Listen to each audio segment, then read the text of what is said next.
زیادہ میٹھا چہرے پر جھریاں لے آتا ہے۔ نمک کا زیادہ استعمال ہڈیاں کمزور کر دیتا ہے۔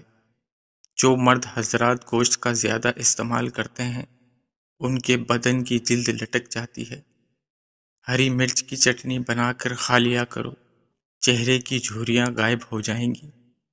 کچی روٹی معدے میں زخم پیدا کرتی ہے۔ نہار منہ دودھ کے ساتھ کھجور کھانے سے یادداشت بہتر ہو جاتی ہے۔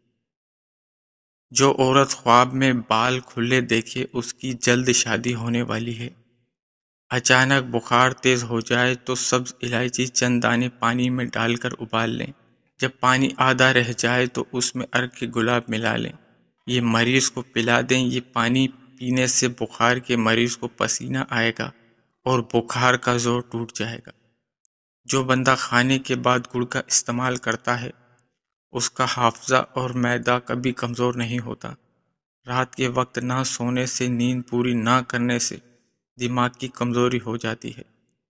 بوڑھے جانور کا گوشت کھانے سے مرد کی طاقت ختم ہو جاتی ہے۔ زیادہ چائے اور رات کے وقت انڈے کھانے سے مردانہ طاقت میں کمی آتی ہے۔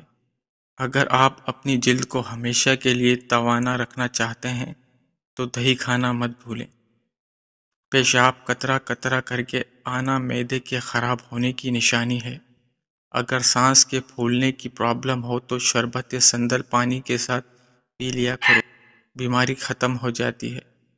بدنما داغ دور کرنے ہیں تو کریلے کے چھلکے کو پیس کر اس میں ٹماٹر کا رس مکس کرو، داغ دھبے صاف ہو جائیں گے۔ کیا آپ کو معلوم ہے کہ چینی سگریٹ جتنی نقصان دہ ہے؟ جلد میں چمک پیدا کرنی ہے تو لیمبو آزمائیں۔ اپنے نہانے والے پانی میں لیمبو نچوڑ لیں اور روزانہ دہرائیں۔ اس سے آپ کی جلد چمک جائے گی اور خوبصورت نظر آنے لگے گی۔